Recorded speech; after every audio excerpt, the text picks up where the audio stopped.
ભરૂચ લોકસભા બેઠકમાં સમાવિષ્ટ 5 વિધાનસભા મત વિસ્તારોના 1893 જેટલા મતદાન મથકો માટે ઈવીએમ, વીવીપેટ તથા કંટ્રોલ યુનિટની ફાળવણી કરવામાં આવી હતી. અંકલેશ્વર હાંસોટ વિધાનસભા મત વિસ્તાર માટે અંકલેશ્વરની જીનવાલા સ્કૂલ ખાતે એડીએમ ભવદીપસિંહ જાડેજા અને મામલતદાર કર્ણસિંહ રાજપૂતની અધ્યક્ષતામાં ઈવીએમ અને વીવીપેટ મશીન તેમજ સ્ટાફની ફાળવણી કરવામાં આવી હતી. અંકલેશ્વર ખાતે ઈવીએમ સહિત ચૂંટણી સામગ્રીનું વિતરણ કરવામાં આવ્યું હતું. પોલીસ અધિકારીઓની ઉપસ્થિતિમાં ઈવીએમ અને વીવીપેટના મતદાન મથકો પર રવાના કરવામાં આવ્યા હતા. કુલ 247 બૂથ ઉપર પોલીસ સ્ટાફ અને સીઆરપીએફના જવાનો ખડે પગે રહેશે. ઉનાળાની ગરમી વચ્ચે મતદારોનું સ્વાસ્થ્ય નહીં બગડે તે માટે આરોગ્ય ટીમ પણ તમામ મતદાન મથકો પર હાજર રહેશે. જ્યારે 7 મહિલા મતદારો માટે પિંક બૂથ હાંસોટ ખાતે, ઇકો બૂથ તો એક પીડબ્લ્યુડીનું બૂથ પણ ઊભું કરવામાં આવ્યું છે.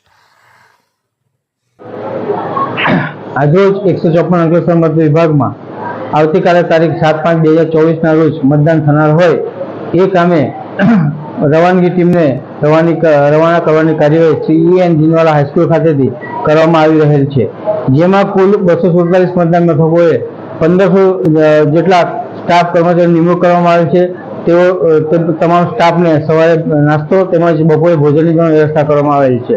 અને આ માટે કુલ 37 રૂટ ઝોનલ રૂટ છે અને એમાં ટ્રક રૂટ 42 જેટલા ટ્રક રૂટ છે. તમામ સ્ટાફને વાહનથી તેઓને નક્કી કરેલ મતદાન મથકે પહોંચવાની વ્યવસ્થા પણ કરવામાં આવી છે.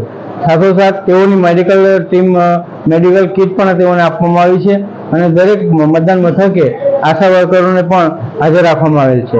આ સ્ટાફ જ્યારે મતદાન મથકે જશે ત્યારે તેઓને ફૂલ હારથી સ્વાગત પણ કરવાની વ્યવસ્થા તંત્ર તરફથી કરવામાં આવેલ છે. આપણા માધ્યમથી જણાવું છું કે આવી તૈયારી હોય તો તમામે મતદાન અચૂક કરો એવી મામલતદાર અંકલેશ્વર તરફથી આપને નમ્ર વિનંતી છે.